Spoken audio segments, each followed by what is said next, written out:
Stupid Garbage Podcast. Oh, I like that. Okay.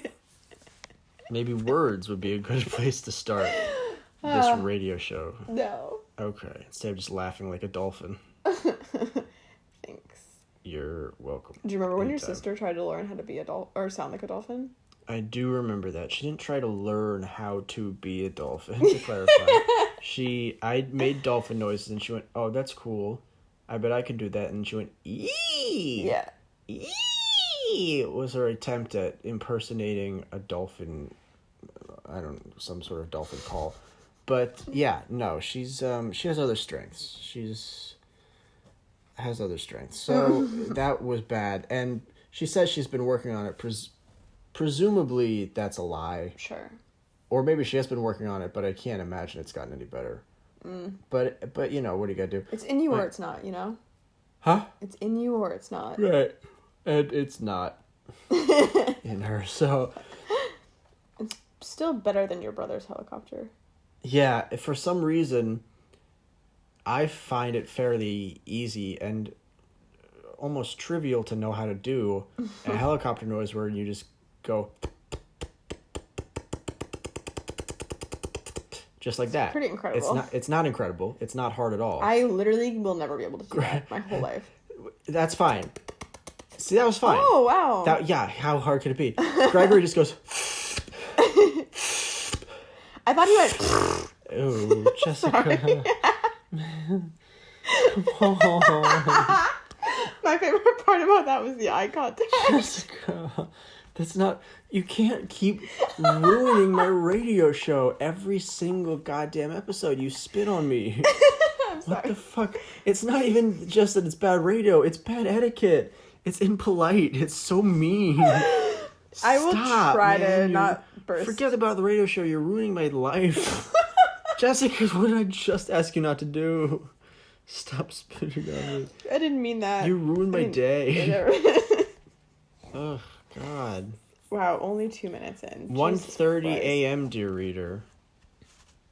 So, Jessica. Sorry. Would you like to wear a mask in future while we do these episodes? We're already wearing a mask while we do these episodes because quarantine. Would you like to wear a second mask? Sure. Maybe something more closely resembling a gas mask, perhaps. Sure. Or a catcher's mask. Okay. Or A an catcher's mask astronaut's would not helmet. help. I'm sorry? Are we talking about like a catcher in baseball?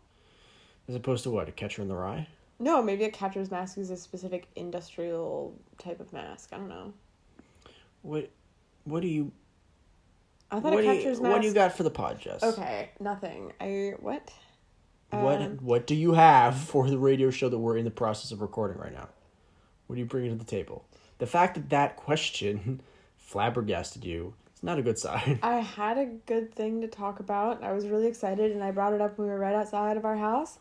And I can't remember it, and that was going to be what I went on a rant about, and I said, no, I'll save it for the pod. Didn't have a notebook on me, and now... Something about Vietnamese people being subhuman? No! Then, okay, you keep talking about that. I don't understand why. Okay. If it's not for the pod, I don't know why you keep bringing it up. It's hell dealing with you. Yeah. Hell in a cell. Ladder match. Briefcase. Winner take all. $1 million prize match, Jessica? Are we just free associating, or? Well, how much... Okay. How much between... Let's say between a moderate amount and everything, those are the two ends of the spectrum, how much do you know about the WWE and the WWF? Nothing. Less than a moderate amount. Okay, well that's not... You can't break the scale. The scale goes from a moderate amount to absolutely I don't everything. know a moderate amount. So you know more than a moderate amount. The scale stops at a moderate amount. You can't not know anything about the phrase WWE. moderate amount means I'm not I know a asking. little I'm bit. not asking. It's Fine, a it's moderate just a scale. amount. Okay, thank you. So then, how are you not following what I'm saying? If you know a moderate amount It's hell dealing in a with you. cell. I'm gonna break your finger. Ready? Who's your favorite intercon? You can't. My fingers are much too strong. I would say my one finger is probably as strong as your whole hand. That's absurd. Also, I'm extraordinarily sweaty, so it's hard to... Yeah, thanks for wrapping your grubby little fingers around mine. Knowing how sweaty you are. Ow! Doing it repeatedly. Sorry, I didn't mean to hurt you. Who's your favorite Intercontinental Champion? What? You more of a Macho Man Randy Savage fan, or you... I like the Lizzo. Hulkster? I'm sorry? Lizzo.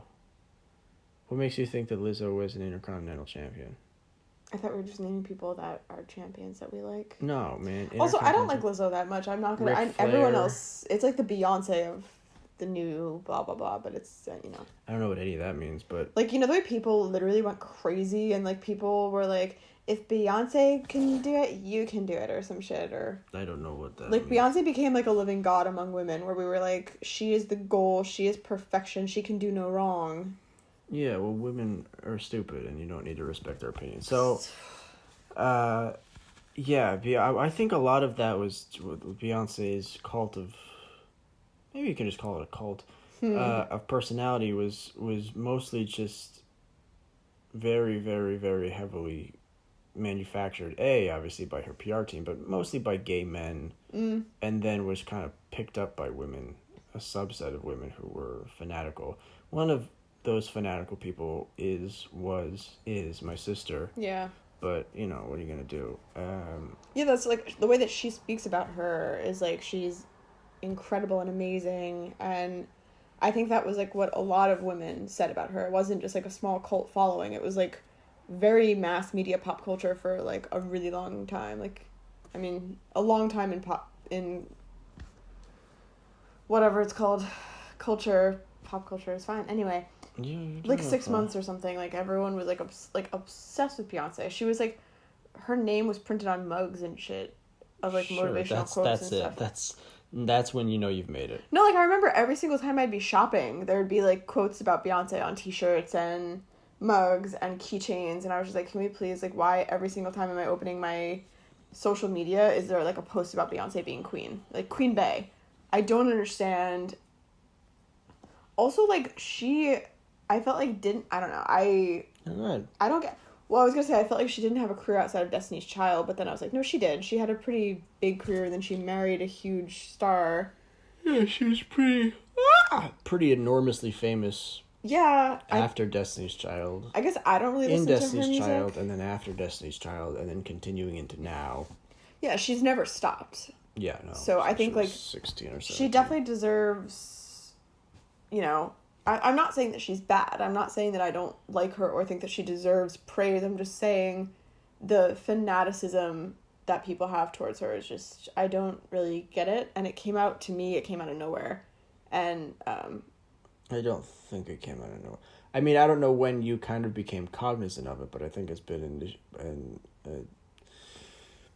I think it's been a pretty large portion of the American cultural identity for a long time, is being obsessed with Beyonce. Weird. Okay. A decade, maybe longer. That's crazy. Whatever it is now, June 13th, 12th, 13th, 2020. Happy tattoo-versary! Happy, yeah, you can get another tattoo. Yes! What are you gonna get? Oh, I'm so excited. I think I'm gonna get, like, an art sleeve of sculptures or just, like, pieces of artwork. My body is not big enough to be the canvas that I need it to be, which is kind of a bummer, but... You should gain 190 pounds. I should. I, like, straight up...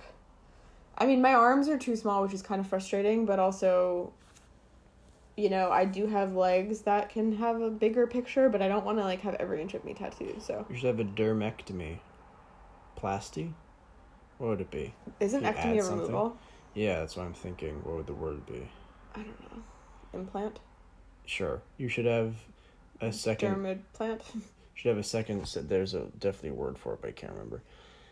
Octomy or whatever. You should have a second set of skin added, like a cape, onto your back. Ooh, that'd be horribly painful to get tattooed, probably. It would be so thin. Well, it doesn't have to have nerves in it. Ooh, that'd be great. You can just get someone's skin, a la Buffalo Bill or Hannibal Lecter, and, you know... I wonder if I could have it tattooed not even on me so that I could just sew it, like, have it surgically attached after the art's been done. You can just buy a Filipino boy and have him be your tattoo canvas. Hey. You don't even have to kill him or skin him. Hey. You can just say, I want this tattoo, and then put it on him, and then carry him around Speaking everywhere. of trafficking human beings, Sure. I don't think I can talk about this in a minisode, but also I know that you're not going to want me to talk about it. Go ahead. I watched the Jeffrey Epstein documentary. My God. Was he the guy who started Sesame Street? Tell the readers what Jeffrey Epstein did. Jeffrey Who's that man? Epstein is a super evasive man. Like, I still, even after watching the documentary, don't really know. Like, I think he was a financial advisor, but they said even the people in the... You got to put your money on sex with children. Finance. Ugh. So, yeah, Big money in that. He, like... But they were saying, like, even the people that employed him and even the people on Wall Street, like, no one really knew... Like, someone hired him to be a part of, like, a Ponzi scheme or something, and then they got busted, and then kind of, like, where did he go after that, and no one really knows, but they're like, yeah, whatever. But, anyway, so, yeah, he ended up, like, molesting, assaulting, raping probably, like, hundreds of women. Almost all of them were underage, and I think the horrifying part was how many people were involved. Like, it wasn't that he was a child molester, it's that he was running... like a child molestation ring internationally. Yeah. And like all these famous people, like the Prince of York and Bill Clinton and stuff, like all these really, really big people were there, like using quote unquote these girls, and it was pretty intense. I'm sorry, that's the part you quote. You watched the whole documentary and the only part you're quoting is the phrase, these girls.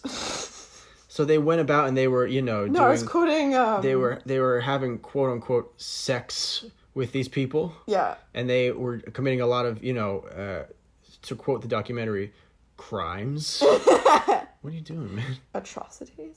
Yeah, but it was, quote-unquote. interesting. There you go. Yeah, I liked it. I was going to say something, but you keep interrupting me and I keep losing my train of thought. Quote, unquote, sorry. Well, it seems like as good a place as any to stop. No, I wanted to go off. Well, it doesn't seem like you can. Wait, okay, so can I talk about Kidding? Now that I'm giving show recs. I don't know what that is. The show with Jim Carrey that I'm obsessed with. Yeah, go ahead. Literally, okay, there's a show with Jim Carrey.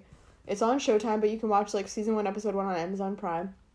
Basically, Jim Carrey plays, like, a Mr. Rogers-esque figure where he hosts a children's television show. Haven't you already talked about this specifically on the podcast?